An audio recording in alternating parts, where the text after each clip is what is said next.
Esta é a história de um facínora tentando criar o império.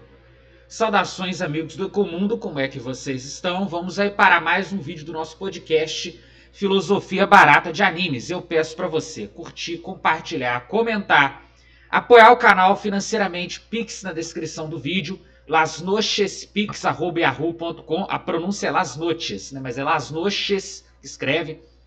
Não deixe de apoiar, tá? Se você gosta do canal, apoia. O tema de hoje é Kingdom. Você já deve ter percebido isso pela thumbnail. Kingdom é um anime que pra galera que fica aqui me enchendo o saco, né? Pra aquele amigo meu também que fala, você tem que ver seinen. Esse seria o anime perfeito pra mim. É um seinen, tem um tamanho a lá One Piece, mas não, a animação também é bastante grande. Mas ele tem alguns probleminhas. E eu quero falar deles aqui agora com vocês. Deixando muito claro que eu vi a primeira, segunda temporada e eu estou vendo a terceira. Então tem muita coisa, ainda muita água para rolar. Bom, o que é Kingdom? Não sei o que é Kingdom, eu só conheço One Piece, eu só vejo shonen. E eu só vejo alguns shonens também, porque alguns eu sou proibido de assistir. Eu acho Jojo chato, sei lá. Você tem, sei lá, alguns pensamentos meio malucos na cabeça? Vamos explicar para você o que é Kingdom. Kingdom é um anime, é um mangá, anime seinen, baseado numa história real.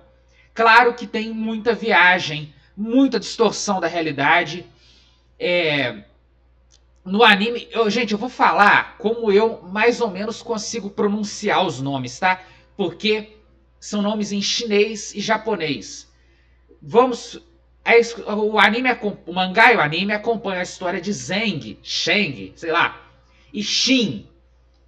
Zeng Sheng é o Sheng, sei lá como é que pronuncia o nome daquele infeliz, é o rei de Qin. Para quem não sabe, a China que nós conhecemos hoje, ela se formou através de Qin. A China começou, na verdade a história, eu vou ter que fazer uma pequena aula de história para vocês aqui, e olha que eu não sou especialista de nada de história chinesa, eu sei muito pouco de história chinesa. Existia uma civilização chamada Zhou. Mais uma vez eu deixo claro que eu não sei pronunciar o nome de verdade, tá? Escreve Zhou, Z-H-O-U. Zhou era uma espécie de um reino.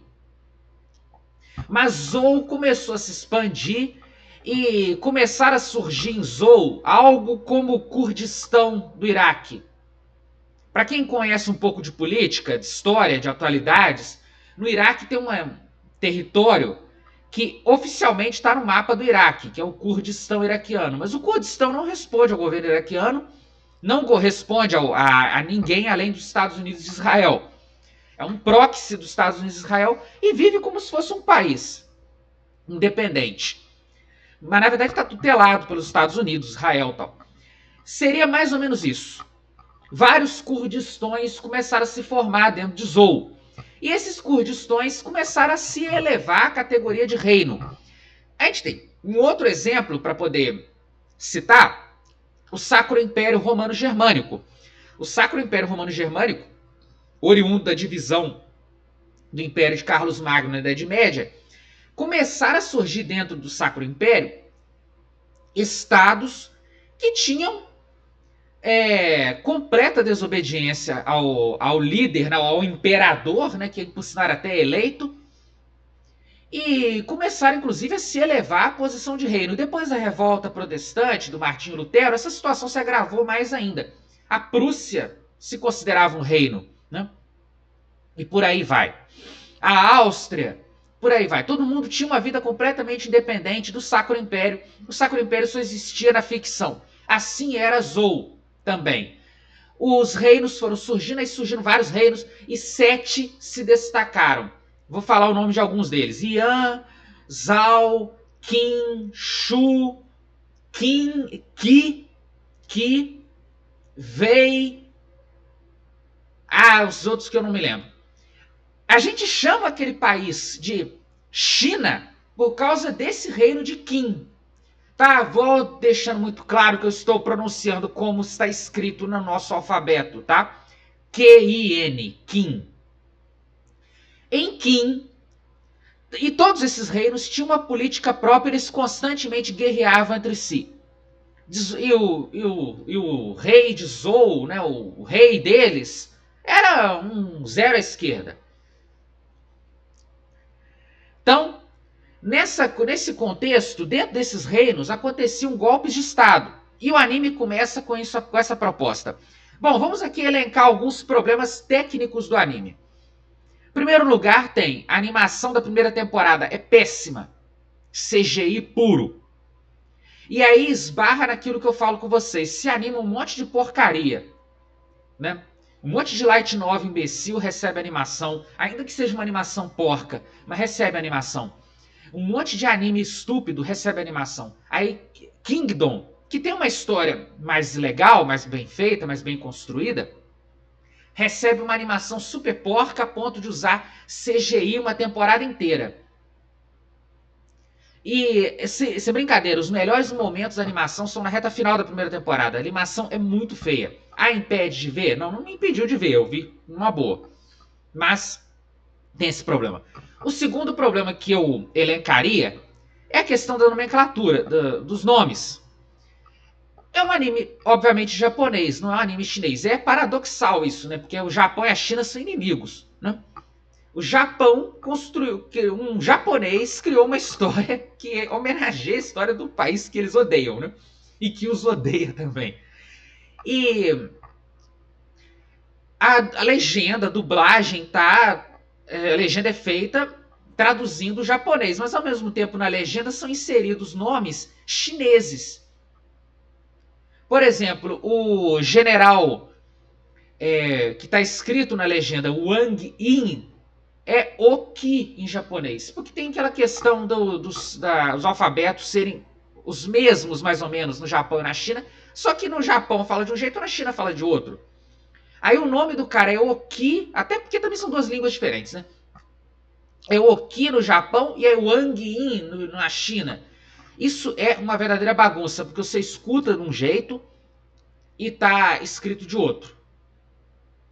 Porque, por exemplo, Naruto, tá escrito Naruto, Kakashi, tá escrito Kakashi no nosso alfabeto. Eles falam Kakashi, falam Sasuke, né? Não é Sasuke, é Sasuke. E tá lá escrito, tá lá, S-A-S-U-K-E, mas a gente sabe, a gente que não é propagandista do MBL em podcast, né? Propagandista amador, como é que fala, gente? A gente que não é linha auxiliar do MBL em podcast grande aí, a gente sabe muito bem que o U nessa situação é mudo, então é Sasuke, né? Escreveu lá com U, mas o U não é igual a Akatsuki, né? Tá escrito Akatsuki, tá escrito S-U, mas a gente fala Akatsuki, né? A gente escuta eles falar Akatsuki. Aí essa situação não acontece em Kingdom, porque você tá escrito lá, pelo menos a legenda Crunchyroll tá assim, tá? A legenda tá lá o nome do cara em chinês. Como se fosse escrevendo o nome chinês em português. E eles estão pronunciando em japonês. Como se pronuncia em japonês aqueles kanjis malucos lá. Que alfabeto confuso, né? Vamos falar o que é verdade também, né? E a gente reclama de aprender português corretamente. Bom, esses seriam os dois problemas mais técnicos de Kingdom. Aí vamos para a parte da história. A história, obviamente, distorce completamente a verdadeira história, né? O Ying Sheng, é retratado como um rei benévolo, porém que ele quer conquistar o Reino Médio. Ah, com detalhe, tá, gente? O nome da China é País Médio. Como eu disse para vocês, a gente chama aquele país de China por causa desse Qin. Porque quando houve a unificação, chegou a história no que hoje é a Índia como a vitória de Qin, né? Aí Qin virou Xin e Xin virou China, um negócio assim, sabe? A origem do nome China é algo assim. Tem até no YouTube, vocês encontram shorts que explica isso. Mas o nome que eles dão ao país é País Médio. Ah, por que é esse nome? Não sei. E no anime o tempo todo é retratado esse nome também. Reino Médio, Reino Médio. Eu quero o reino de Zou. Então, se os caras, na maior cara de pau, pretendiam unificar o reino que Zou fundou, destronando Zou. Então a gente pode considerar, inclusive, que a China nasceu a partir de Zhou, não nos estados combatentes, né? Mas se considera que o nome China, pra gente, o nome China nasceu com os estados combatentes e a vitória desse cidadão, o Zheng, gerou o que eles consideram como império, a China imperial, né? Que é a China com o Shi Huangdi, um título que ele passa a usar. Ah, ele já está usando esse título? Ainda não, porque ele ainda não ganhou a guerra. Isso deve ser o fim do mangá, né? E tem toda uma distorção histórica, tem toda uma série de exageros, tem umas coisas meio One Piece, os caras são gigantescos. Esse Oki, por exemplo, tem uns 4 metros de altura. Uns 3,5 metros, por aí na altura. O cara é gigante, eles têm uma força sobre-humana. Tem aquelas magias chinesas. Estou sentindo a temperatura mudar. Logo, general fulano de tal vai começar uma guerra. Os ventos de noroeste estão me dizendo que o general de fulano de tal está cheirando sangue. O cheiro de sangue do campo de batalha disse para Lorde fulano de tal que a batalha seria ganha usando a movimentação assim assado. Sabe umas maluquice? Isso rola bastante. Ah, isso incomoda? Não, isso não incomoda. Os caras ser gigantesco, ter força sobre-humana, tomar golpe de espada. Incomoda pra ver o anime, que eu quero dizer. Incomoda um pouco por eu gostar muito de história. Porque eu gosto muito de história e eu gostaria que a história fosse retratada o mais fielmente possível. Até para propagar a verdadeira história, pra gente poder, para despertar nas pessoas a curiosidade de conhecer a história da China. Para mim, o ponto principal o defeito principal desse anime tem a ver até com a distorção da história. É que eles tentam dar ao Zheng e ao Xin um heroísmo que não condiz com a realidade. Tá. Ah, mas precisa disso para você. É um anime seinen. Por que tem que ter uma pegada de shonen? Shonen que precisa dar esse tipo de heroísmo. Aí você vai comparar, por exemplo, com One Piece. O One Piece tenta dar um heroísmo para aqueles vagabundos lá da tripulação do Chapéu de Palha, para aqueles revolucionários, que é um bando de comunista enrustido, sabe? Tenta dar um tipo de heroísmo para uns caras mó paia, sabe? Que tem uns papo paia, uns papo revolucionário idiota, tipo Kim Paim da vida, que quer construir estatais estratégicas, sabe? Que quer estatizar o seu dinheiro. Então, assim, One Piece tenta. Mas eu percebo que é tão fajuto esse heroísmo em One Piece que não cola, pelo menos não cola comigo. Eu olho pro heroísmo de One Piece e eu falo, gente, que coisa paia. Ninguém ali é herói de verdade, ninguém ali tem heroísmo nenhum, não considero ninguém herói. Até o Luffy fala sem querer de vez em quando assim, ah, nós somos os piratas, né? Ah, é, a marinha que são os mocinhos. Então ele mesmo se reconhece como um bandido, na melhor das hipóteses. Agora, em Kingdom, como eu disse para vocês, eu não sou especialista em história chinesa. Eu conheço muito pouco de história chinesa. Até reconheço que isso é um defeito, né? Porque a China é um país tão importante. Seria interessante conhecer mais da história chinesa.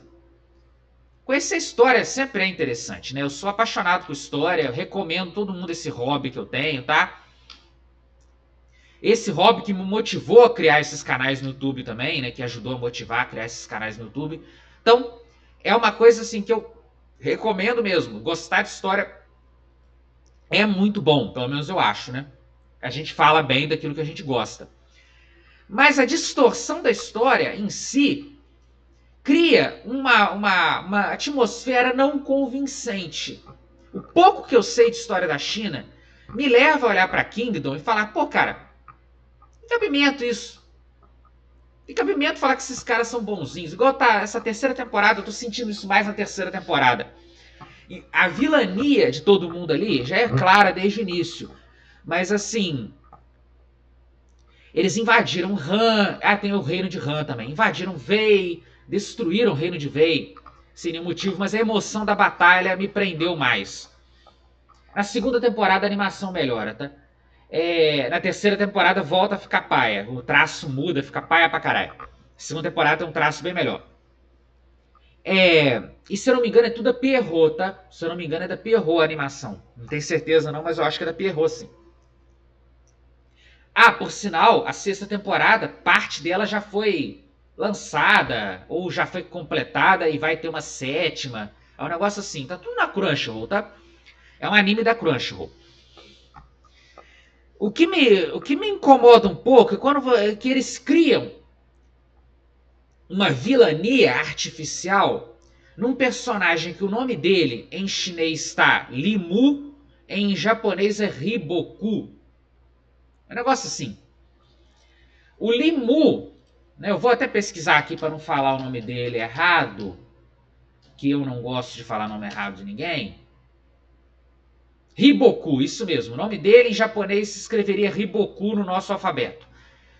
Ele é tratado como o grande vilão, porque ele é o antagonista perfeito das pretensões imperialistas israelitas, digamos assim, do Kim, do reino de Kim, né, do senhor Ying Zeng, né, que está mais para Netanyahu Zeng, né.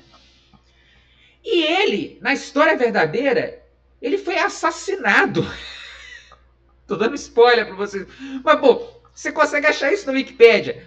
Na história verdadeira, ele é assassinado. Ele é assassinado, assim, na trairagem. Os caras matam o cara em envenenamento.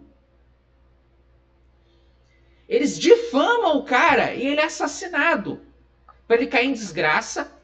Eles fazem uma difamação, tipo falar que o cara é contra as vacinas, sabe? Igual fizeram com o Bolsonaro aqui no Brasil. Eles espalham uma difamação contra o cara.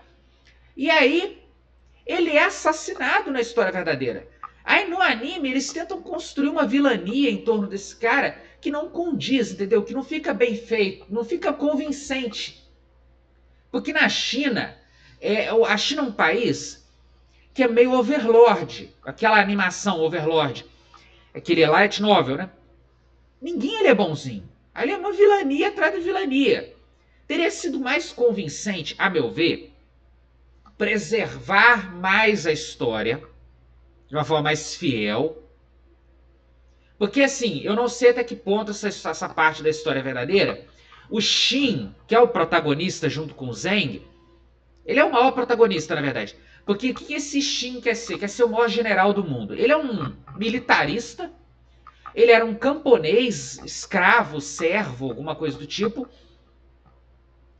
E ele sonhava em ser um militar e se tornar um general, um combatente e tal. Nesse período, a China tinha uma situação que parecida mais ou menos com a situação feudal da Idade Média. Tinha umas classes guerreiras profissionais, hereditárias. Pagava-se na época os generais concedendo terras para que essas terras, a população, servisse ao cara e o cara recebesse rendas disso, e aí ele não precisaria de salário, né? Isso aí, o pessoal iria sustentá-lo. Mas não com aquela ampla autonomia virando países, igual aconteceu com o Império, né? Alemão, com o Sacro Império Romano-Germânico, com a França. Assim, começou assim, né, o Qin, né? O reino de Qin começou assim em relação a Zhou, mas dentro de Qin não aceitava fazer isso não. Tem castelos, né? E tá na antiguidade, tá? Porque isso tudo aconteceu antes de Cristo, antes da era cristã. Então, eles têm toda essa realidade. Aí o Shin conheceu o Zeng numa tentativa de golpe de estado que o Zeng sofreu. O amigo do Shin era dublê do Zeng, e aí eles começaram a virar, eles viraram parceiros, e o Zeng convenceu o Shin que o Shin poderia se tornar um guerreiro se o seguisse. E o Shin abraçou a causa do cara. Aí tem todas umas coisas assim, bizarras. O Shin é bonzinho, eles tomam lá as cidades de Wei, ele luta para que as mulheres não sejam, vocês sabem o quê, que não façam com a população civil que vocês sabem que acontece em guerra, principalmente uma guerra na China, né? Então, tem tudo isso, tá? Tem tudo isso. Mas isso não é nada convincente, esse heroísmo não é verdadeiro. Ah, mas se colocasse isso desde cara, o negócio ia ficar muito barra pesada, ia ficar muito berserker. Bom, já fez uma animação à la berserker, por que não põe tudo à la berserker de uma vez? Né? Acho que ficaria mais convincente. Opinião minha, tá? Vocês não são obrigados a seguir. Vocês são obrigados a comentar aqui, se vocês gostam do canal. Comenta. Fala aí, não concordo com você. Ou então, se você é um cara babaca que vem aqui só pra me encher o saco, tentar me encher o saco, né? Não sei por que vocês acham que estão me enchendo o saco. Vem cá, comenta, fala babaquice aqui, que pra mim a sua opinião não vale um caracol, tá? Se você gosta do canal, tem o Pix na descrição, uma forma de ajudar o canal. Então, pra mim, teria sido melhor manter mais fidelidade à história verdadeira e mostrar a vilania que eles são mesmo. Ah, mas pô, aí é vender na China? Bom, a China não vê problema em vilania. Aliás, isso é uma característica de estados étnicos, tá? Estados com muita pureza étnica, ou algo que se assemelha a uma pureza étnica, eles têm essa visão nacionalista que o socialismo abraçou nos anos 20, né, nos anos 1910, 1920, com o fascismo, com aquele cara lá da Alemanha que aprontou altas confusões, que na verdade nasceu na Áustria. Os estados étnicos, eles possuem isso há muito tempo. Esses estados étnicos, sabe? Os europeus também têm estados étnicos, né? Mas os europeus se cristianizaram e o cristianismo se opõe a esse tipo de maluquice, né? Mas quando o cristianismo entra em decadência, esse lado socialista viking que existe dentro, infelizmente existe na natureza, que o ser humano está, vamos dizer assim, corrompido pelo pecado, né? Aflora. Estados étnicos não veem problema em vilania. O Japão, por exemplo, o nosso querido Isayama, querido entre aspas, né? Tem nada de querido ali. Aquele cara criou o Attack on Titan para enaltecer o Japão da Segunda Guerra Mundial. O Japão que gerou a Segunda Guerra Mundial. O Japão invadiu a Coreia, invadiu a China. Aquilo tudo que é retratado em Attack on Titan, não sei se vocês têm esse conhecimento, se não tem, ganhe conhecimento agora. Aquele negócio do Império Eldiano, ter se tornado uma ilha. Aquilo é uma referência ao Japão, gente. Ah, mas tá todo mundo com nome alemão. Porque para os japoneses a Europa se resume na Alemanha. Tá? E é até uma triste coincidência, né? Porque o parceiro do Japão na Segunda Guerra Mundial era a Alemanha. Mas é independente dessa parceria, que o Attack on Titan não se refere ao período só da Alemanha, da Segunda Guerra Mundial. Ele se refere a toda a história imperialista japonesa que começou com a era Meiji. Eles estão enaltecendo isso, o expansionismo japonês. O império, aquele Grisha Jäger, ele é um nacionalista fanático na história. E o Eren Yeager também. Aí dão aquele aspecto de heroísmo. Ai, vão massacrar meu povo, eu tenho que ser vilão pra impedir que massacre meu povo. É porque seu povo massacra os outros, seu imbecil. É lógico, gente, que não é igualzinho letra por letra. Tá? É óbvio que não, já começa por aí, né? O mapa mundi que eles usam é a África, é o Madagascar, que é o New Eldian Empire.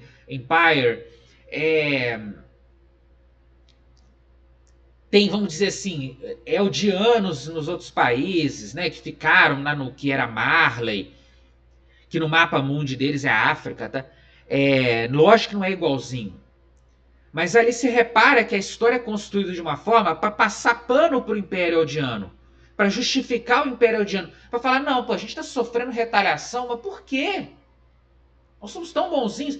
E a ideia de Attack on Titan é dar a entender que o governo japonês atual é ilegítimo, porque ele está apagando a memória das pessoas das atrocidades que o Japão fez, que essas atrocidades seriam maravilhosas. Quando isso, na verdade, é mentira, tá?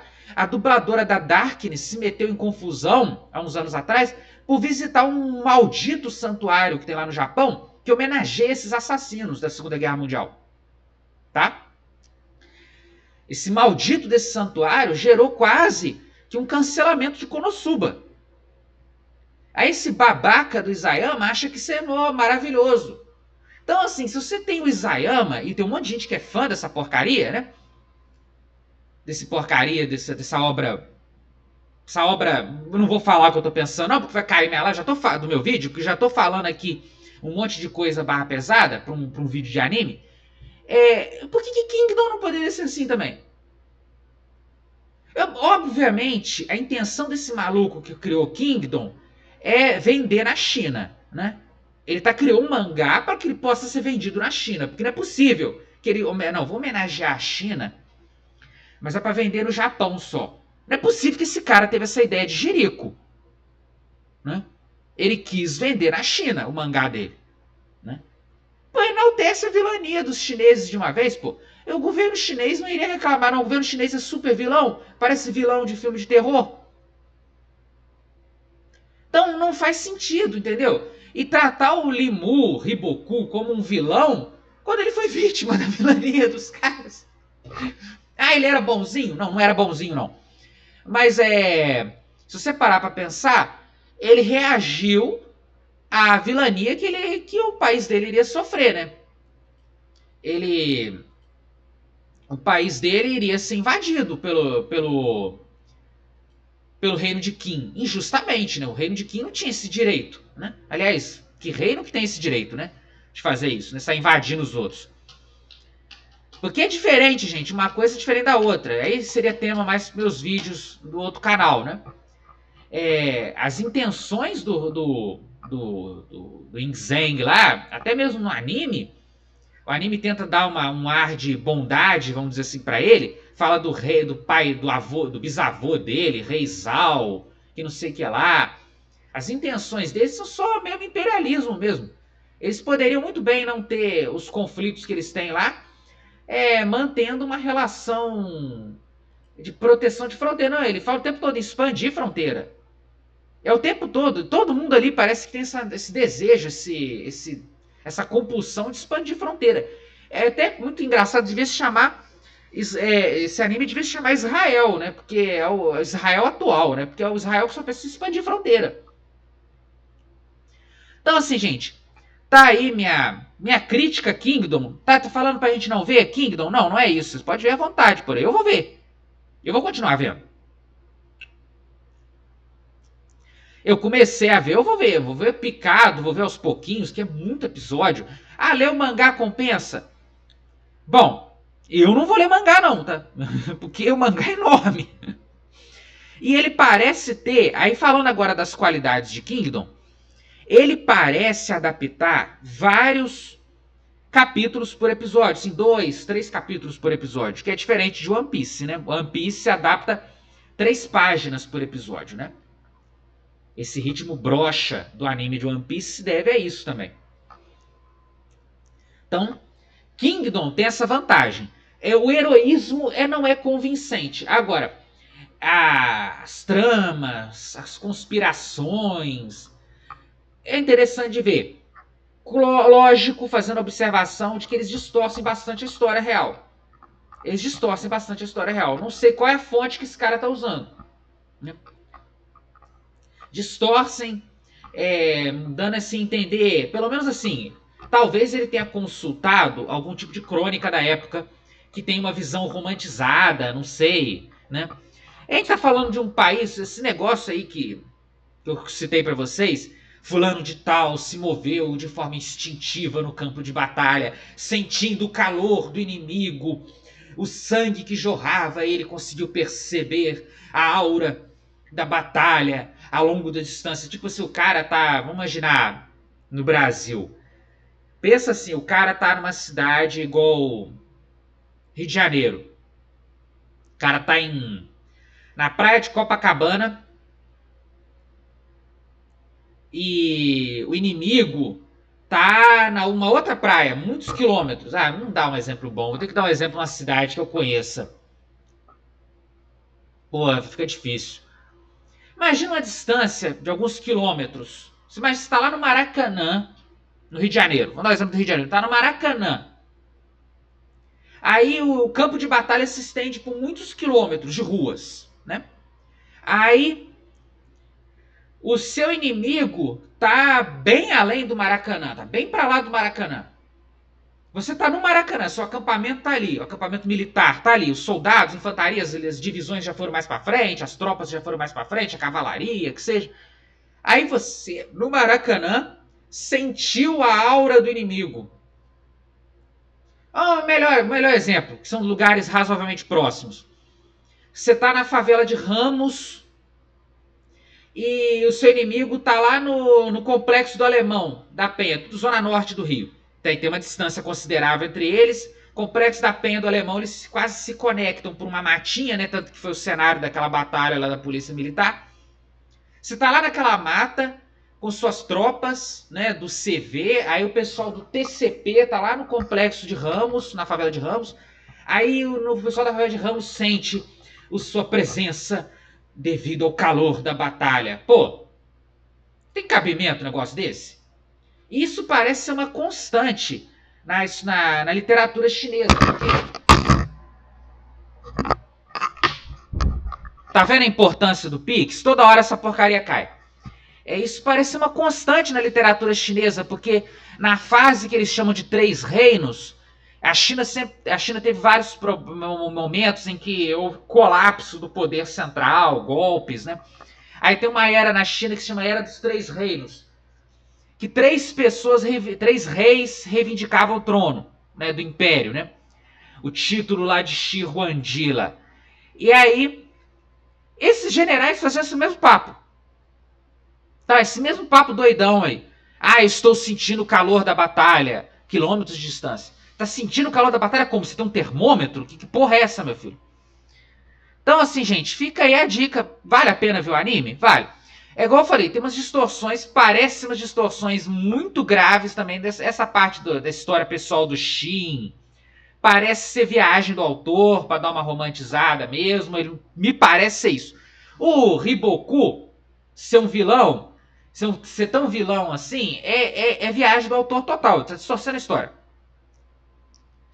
Esses reis, o Shin impedir massacre de civis, o Zeng também não querer massacrar civil, o bisavô dele falar, não devemos massacrar os civis. Isso é mó papo furado, isso aí é tudo distorção de história. Esses caras não pensavam nada disso. O Zeng da vida real, eu li a história dele eu li a história dele, pesquisei na internet. Cara, era um fascínora. O sujeito era um fascínora, ele não deve nada pro Xi Jinping da atualidade. Só deve o partido, né, que ele não era do Partido Comunista. Mas ele poderia ser filiado hoje ao Partido Comunista. Bom, gente, fiquem com Deus, até a próxima. Tá aí dica de anime Kingdom.